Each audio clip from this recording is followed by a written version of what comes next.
Charlotte, North Carolina. The heavy air of summer clung to everything, and I could still taste the faint bitterness of beer from the night before. My name is Caleb Morgan, and after nearly a decade with Lauren Hayes, I thought I knew the shape of my life.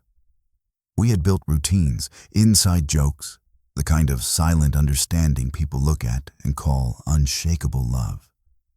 But on that night, everything I thought I knew cracked open. It started with a message, a short, careless one I was never meant to see. Lauren had left her phone on the kitchen counter, the screen lighting up in the dark. I was only going to move it. But then I saw his name, Ryan. I didn't need a last name to understand. Ryan Carter, Emily's brother. A guy who floated in and out of our lives, nothing more than a shadow on the periphery. Or so I thought.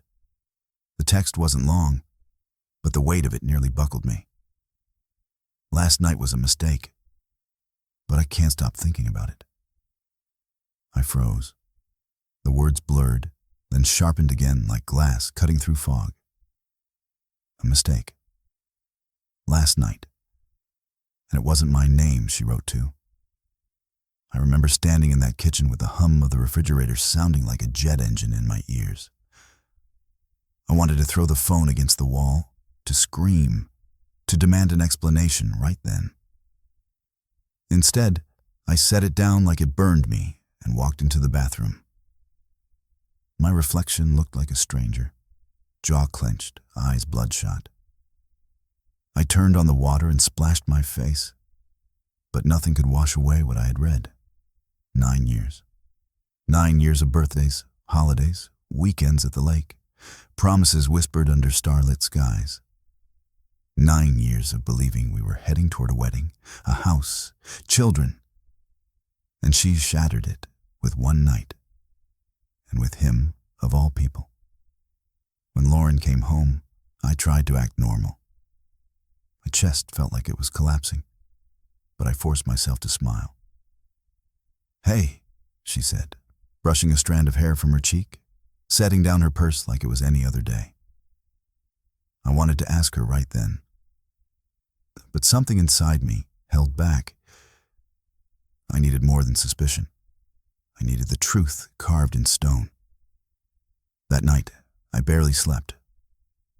Lauren shifted beside me, her breathing slow and even, while I lay awake staring at the ceiling fan circling endlessly. My thoughts spun with it. How long had it been going on? Was it just once? Why him?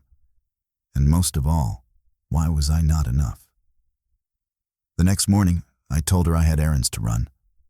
Instead, I drove until I found myself parked outside Ryan's place. I sat there, gripping the wheel, my heart pounding like I was about to rob a bank. His truck was in the driveway. I imagined him inside, smug, careless, thinking he'd stolen a piece of my life. I wanted to storm up, pound on the door, drag him into the sunlight, and make him confess. But I didn't. I drove away, shame mixing with fury. The following days were torture. Every smile from Lauren felt like a lie. Every touch of betrayal wrapped in warmth. I began to notice details I had ignored. The way she checked her phone quickly, the distant look in her eyes, the sudden excuses to visit Emily. My world turned into a maze of paranoia, and every corner I turned, I hit another wall. Finally, I broke. I waited until she came back late one night. She smelled faintly of wine, her hair a little messy, her cheeks flushed. I couldn't hold it anymore. "Lauren," I said, my voice sharper than I intended. She froze. "How long have you been sleeping with Ryan?" Her eyes widened, her lips parting in shock. For a moment, silence stretched between us like a canyon. Then she whispered, "Caleb, it was a mistake." Tears welled in her eyes. It only happened once. I swear the words hit me harder than a scream. Once.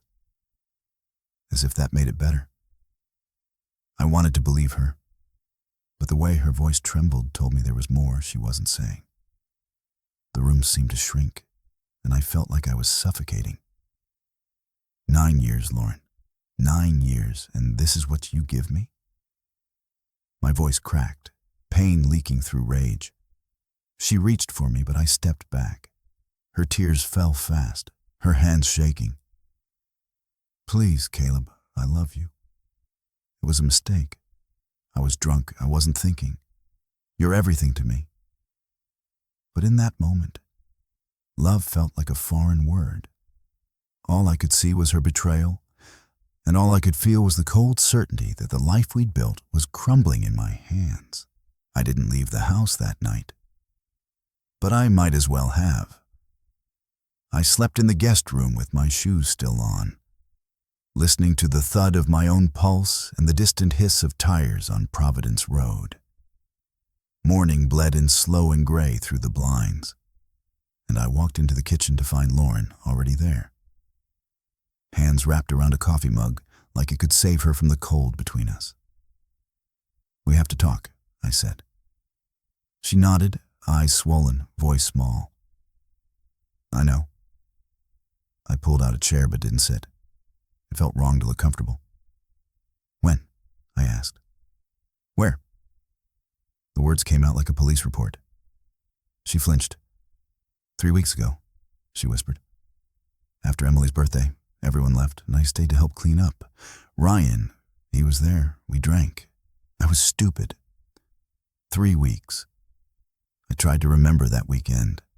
I'd been out late on a job site, a contractor begging me to sign off before Monday. I'd texted Lauren that I might crash on Mike's couch to save the drive. She told me not to worry. I didn't.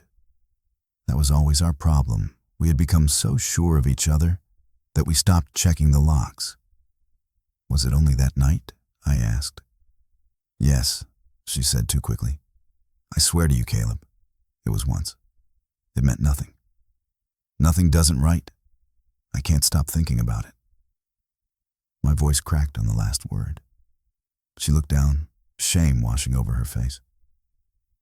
I was trying to shut it down, she said. I panicked. I know how it looks. It looks like a choice. I finally sat. The chair complained under my weight. A silence grew, not soft, not merciful, just a wide, empty field between us. She reached across the table, stopped halfway, and pulled her hand back. I'll do anything. No contact with Ryan. I'll tell Emily. We can go to counseling. I can call your mom if you want. I know you'll need... My mom doesn't need to know before I do, I said. The bitterness surprised me. You tell Emily today, and you tell her why.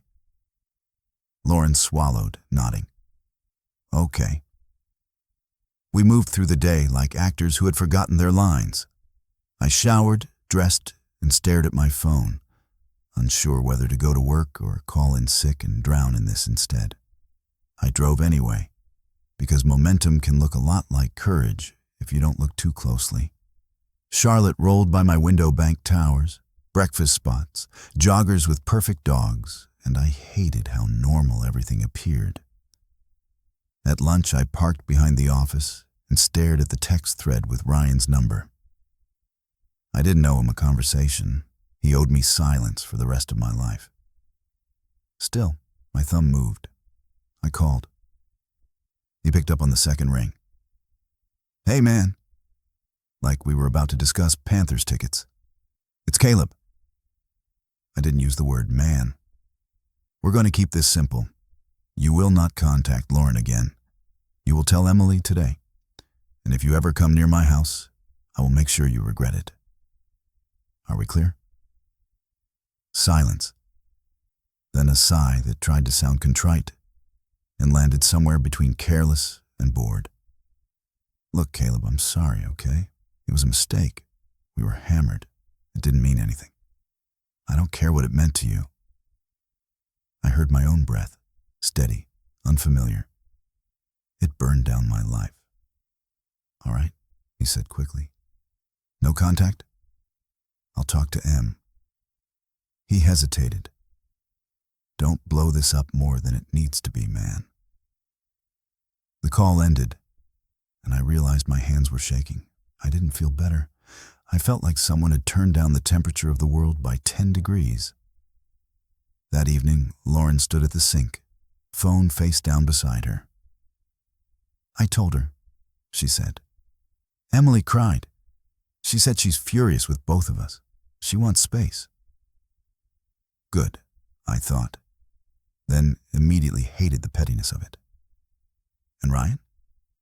"She said she'll handle him," Lauren answered. She paused. "I blocked his number. You can check." "I don't want to be your warden," I said. "I wanted to be your husband." The word startled us both. We had a venue on hold. A deposit, I joked, was the price of hope. Now the only thing I could picture was a white dress under a storm sky. "Caleb," she whispered, "please." "I don't know what to do with you," I said. "With this." That night, I walked the neighborhood until the streetlights blinked on. I passed couples on porches, kids chalking hopscotch that the next rain would cleanse. My feet took me to a little diner we used to visit after late movies. The same waitress worked the counter. The same bell rang when the door opened. Everything was still itself. I wasn't. I ordered coffee and didn't drink it. I thought about every ordinary morning that had delivered us, inch by inch, to this cliff. People talk about affairs like they arrive with fireworks, but they creep. They learn your schedule, your blind spots, your trust. By the time you smell smoke, the walls have already gone soft. When I came home, Lauren was on the couch, hugging a pillow to her chest. She stood when she heard the door. "Where did you go?" "Everywhere," I said. It sounded dramatic. It was only tired. "We need ground rules." "Okay." She straightened, like a student. "Tell me." "No contact. Full transparency. If we try counseling, we pick a therapist together. I get time and space without you pushing me to forgive faster than I can. And we tell our families that the wedding is on hold." She closed her eyes, nodding, tears sliding out from under her lashes. "Whatever you need." I believed she meant it in that moment. I also knew vows are easy when the consequences haven't collected yet. The bill would come due in the mornings that followed, when the ache wouldn't fade and the trust wouldn't grow back on command. I told her I'd sleep in the guest room again. She didn't argue. I lay in the dark and let the fan draw soft circles on the ceiling, the same ceiling that had watched us plan a future. I didn't know whether I was trying to save something or learn how to let it die with dignity. I only knew this. Tomorrow needed to look different from today, or there would be no day after that for us at all. The days that followed blurred into a strange routine, half love, half interrogation. Lauren hovered around me, careful with every word, every step, as if the floorboards of our house had become landmines. I wanted to believe her efforts, but trust once burned leaves behind only ash. On Monday, she texted me at work more than usual. "Thinking of you.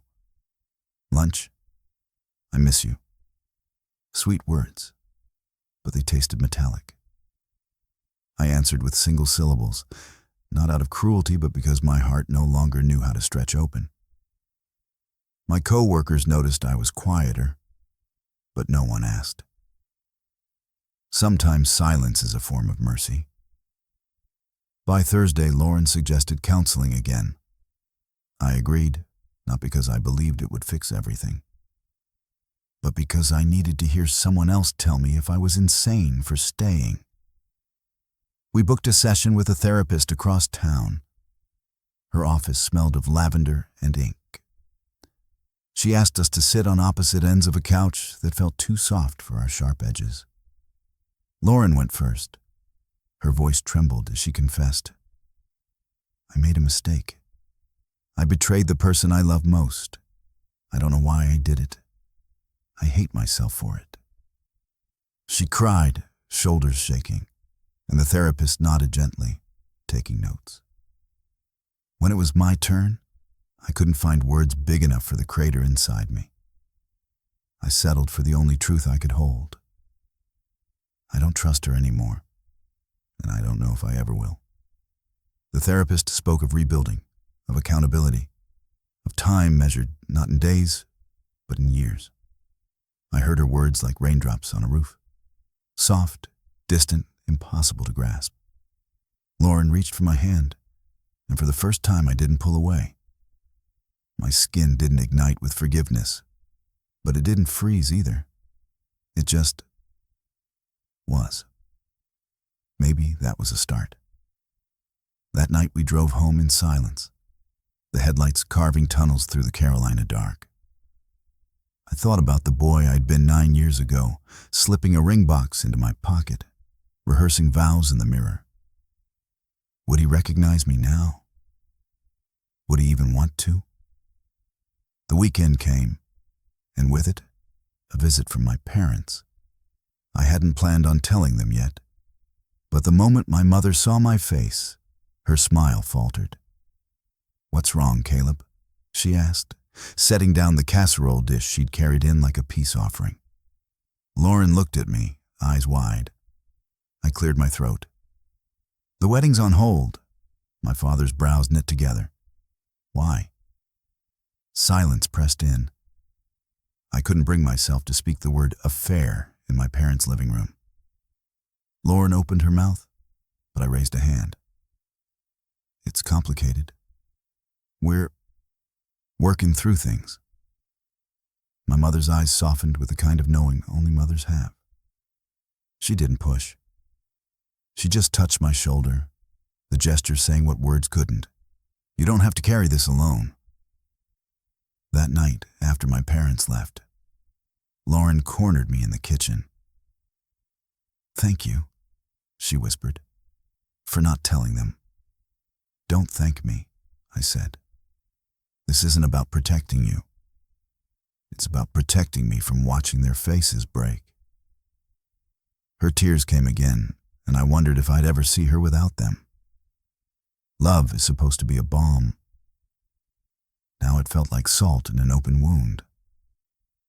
The following week, Emily called. I hadn't spoken to her since she found out. Her voice on the phone was flat, stripped of warmth. "Caleb, I'm sorry. I never thought my brother would do something like this. I told him to stay away from both of you." I believed her. Emily had always been fiercely loyal, sometimes to a fault. "It's not your fault," I said, though part of me wished someone besides Lauren bore the blame. "I appreciate you calling." She hesitated. "Are you staying with her?" "I don't know yet," I admitted. Honesty tasted bitter, but clean. "I'm trying to figure out if there's anything left worth saving." "If you need anything," she said, "I'm here." "For you, not for her." Her voice cracked, and I realized she had lost a friend too. Nights grew heavier. Some evenings Lauren cooked my favorite meals, as if steak and potatoes could glue together broken trust. Other nights, she sat beside me on the couch, silent, waiting for me to speak. Sometimes I did. Sometimes I couldn't. We became two actors playing a marriage that hadn't yet begun, lines improvised, stage lights flickering.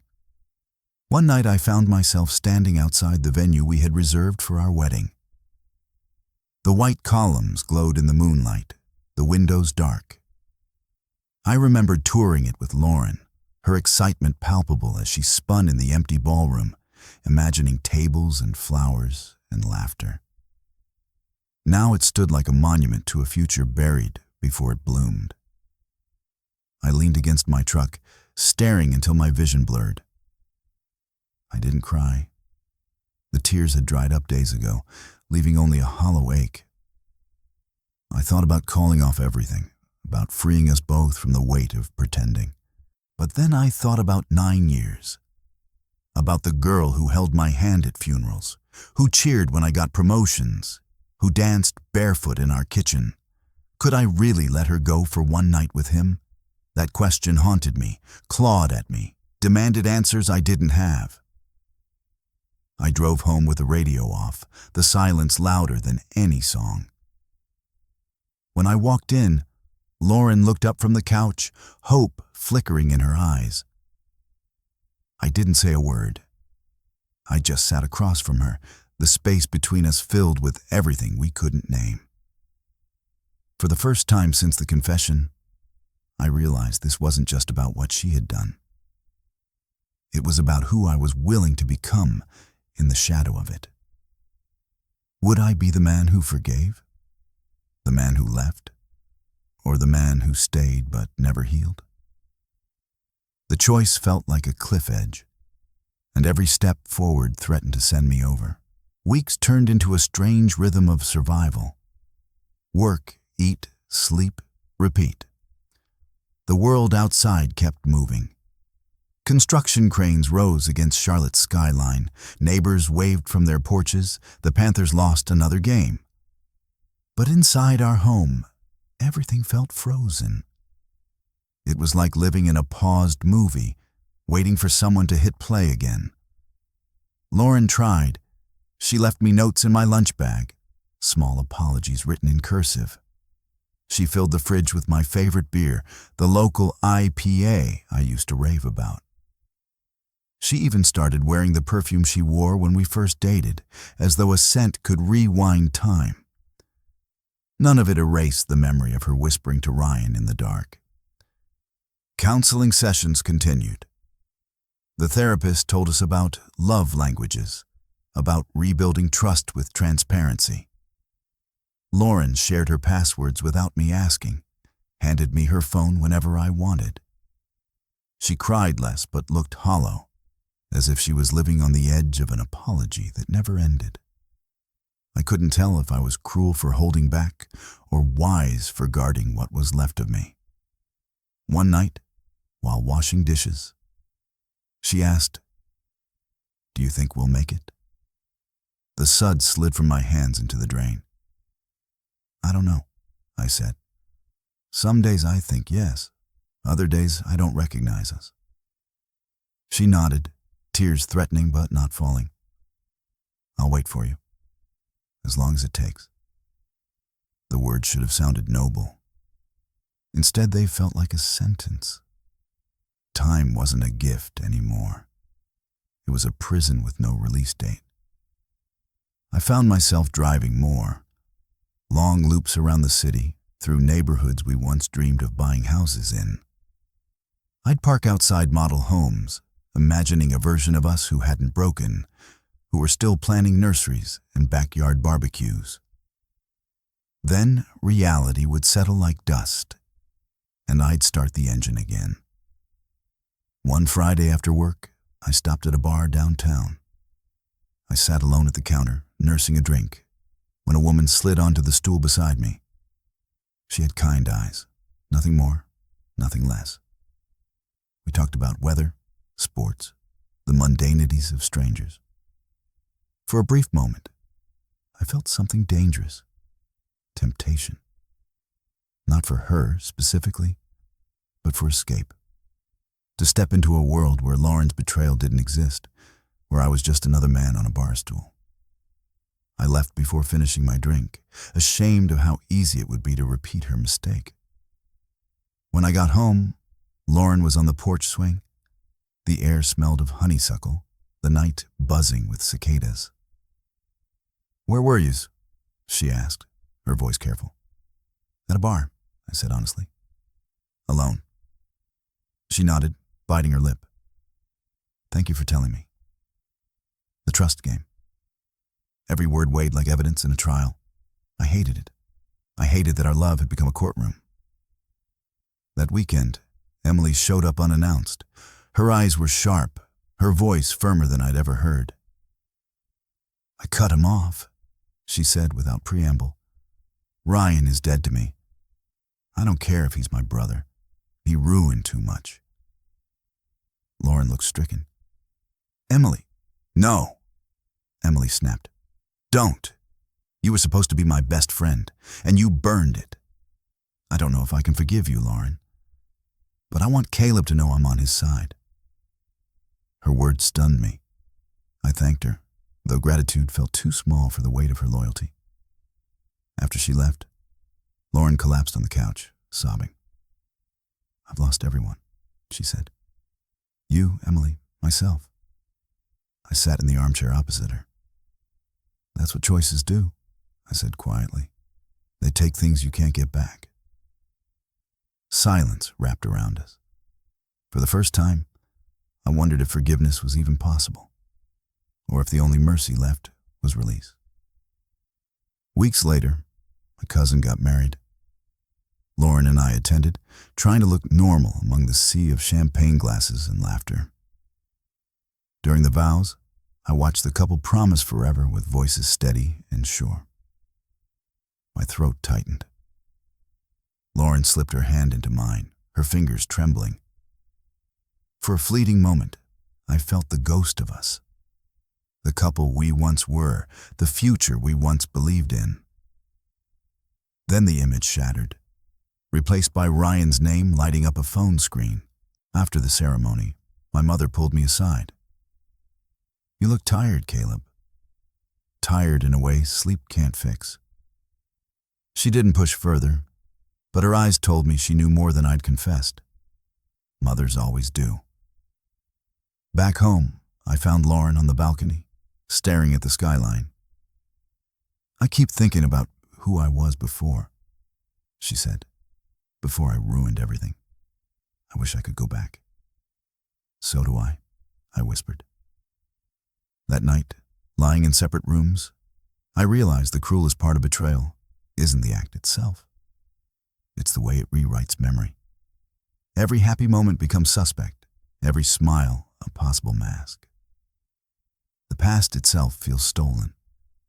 And yet, when I closed my eyes, I still saw her, the girl I fell in love with, laughing on a summer night, barefoot in our kitchen. I hated her for what she did. I loved her still. That was the torment. Two truths locked in the same heart, battling for dominance. And I didn't know which would win. Autumn settled over Charlotte with crisp mornings and the smell of wood smoke in the air. Leaves flared orange and red, scattering across our driveway like a warning I couldn't ignore. Change was here, whether I wanted it or not. Lauren tried to fold herself into the season. She baked pies, decorated the porch with pumpkins, suggested hikes through the Blue Ridge Mountains. Outwardly, she looked like the same woman I'd once dreamed of marrying. But every smile carried an edge of desperation, like she was auditioning for a role she no longer remembered how to play. I kept my distance. I went to work, came home, and found excuses to linger in the garage or mow the lawn even when it didn't need mowing. Silence became our third roommate, more present than either of us. One evening, after a counseling session that went in circles, Lauren finally broke. "I don't know how to reach you," she said, her voice cracking. "Tell me what you want. Just tell me and I'll do it." I stared at her, the woman who once felt like oxygen. "I want the last 9 years back," I said. The words landed heavy, because we both knew they were impossible. Her face crumpled, and she whispered, "Then I can't give you what you need." The following week, I met with an old friend, Marcus, at a diner. He listened quietly as I spilled pieces of the story, his eyes steady. When I finished, he set down his coffee. "Caleb, you're waiting for permission to leave, or permission to stay. But no one can give you that. You have to choose." The simplicity of his words struck me harder than any advice I'd heard. Choice. The not fate, not accident. Choice. And mine was still pending. That night, I came home to find Lauren asleep on the couch, TV flickering across her face. A blanket had slipped to the floor. I picked it up, draped it over her, and stood there for a long moment. I remembered every good version of us. Road trips with bad playlists, midnight pancakes, whispered dreams under fireworks. Then Ryan's name cut through it all like a blade. Love and rage wrestled inside me, neither winning. Weeks blurred. Some nights we talked until dawn, rehashing the same questions. Other nights we didn't speak at all. I started jogging again, pounding the pavement until my lungs burned, trying to outrun memories that clung like shadows. But you can't outpace betrayal. It follows, steady and patient. One Saturday, Emily called again. Her voice was softer this time. "How are you holding up?" "I'm breathing," I said. It was the best I could offer. She hesitated. "Caleb, don't lose yourself trying to fix her mistake. You deserve peace too." Her words lingered long after we hung up. Deserve. Peace. They sounded foreign, like a language I hadn't spoken in years. Thanksgiving arrived. Families gathered, football played in the background, kitchens filled with the scent of turkey and cinnamon. Lauren and I hosted, trying to act normal. My parents came, smiling gently, never asking too many questions. Her parents came too, unaware of the fracture beneath our smiles. For a day we performed marriage, and for a day I almost believed it. But that night, when the dishes were done and the guests had left, the performance cracked. Lauren sat at the table, her face pale, her hands trembling. "Caleb," she whispered, "I had another dream about him." The words hit like a fist. "Why would you tell me that?" "Because I promised transparency," she said, tears spilling. "I didn't ask for it. I don't want it. But it happened in my sleep, and I woke up guilty." I pushed back from the table, anger flaring. "I'm not your priest, Lauren. I can't absolve you every morning." She sobbed, burying her face in her hands.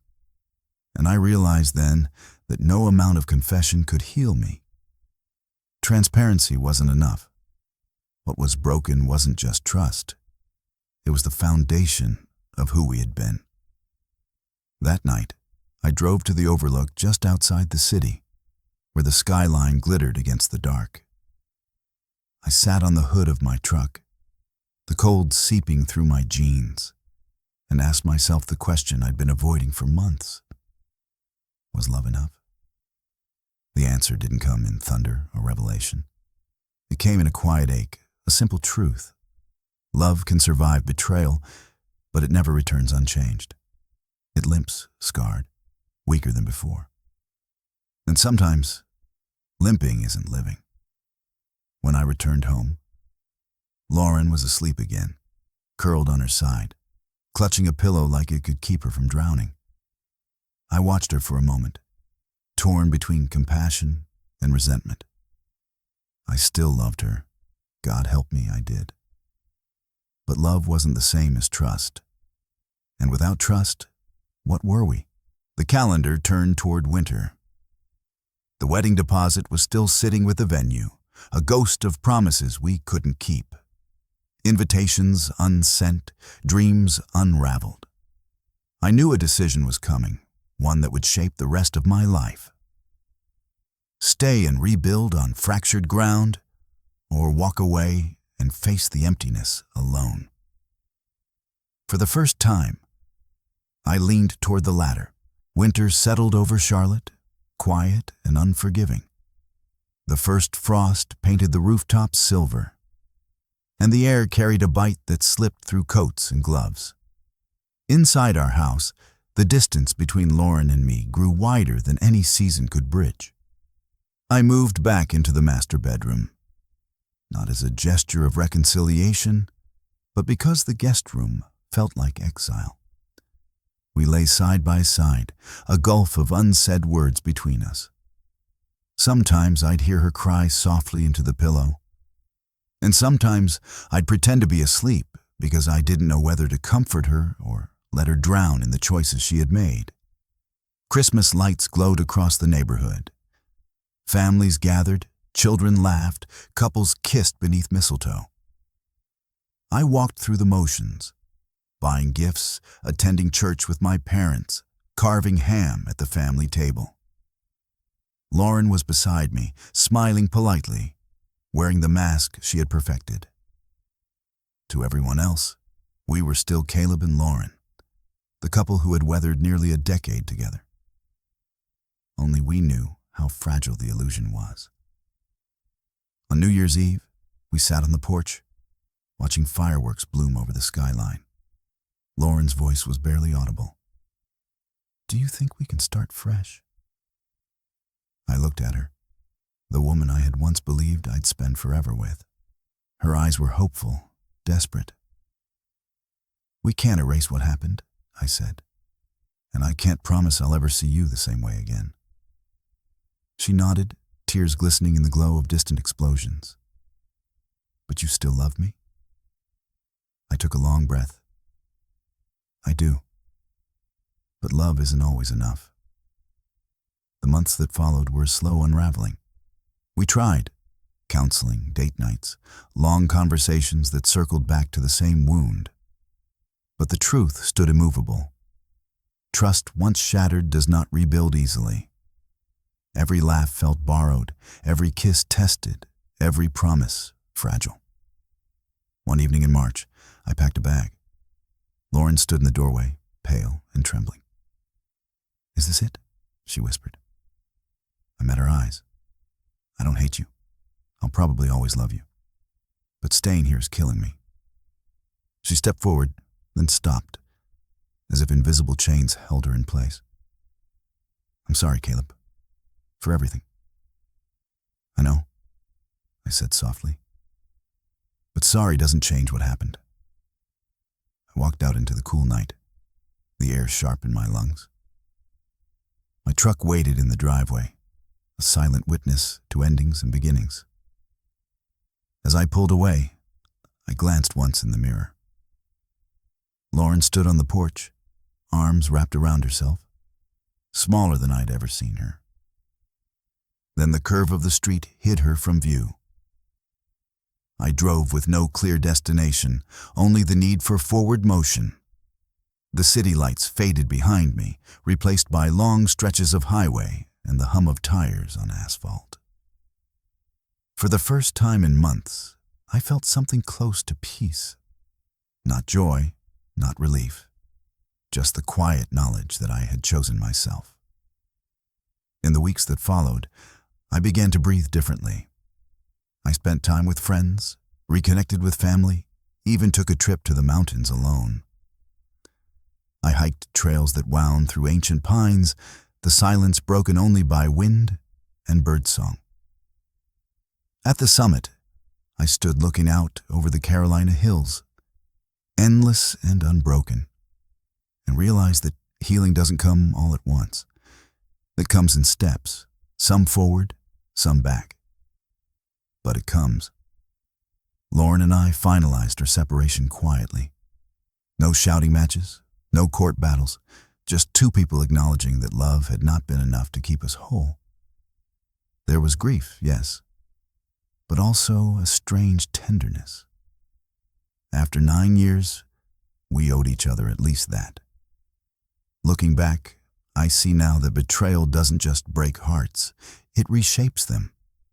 It teaches you where your boundaries lie, what you can survive, and how strong you truly are. I am not the same man I was before that text lit up her phone. I am different. Wiser, perhaps. Harder in some ways, softer in others. But I am still standing. And to those who've walked through something like this, know this. You are not alone.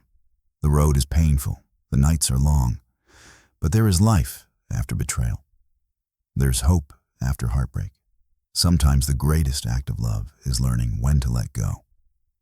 Some stories don't end the way we imagined, but endings too can hold beginnings. If this story touched you, we kindly invite you to support our channel. A like and a subscription help us share more stories of love, loss, and survival. Reminders that even in the darkest nights, new beginnings are always possible.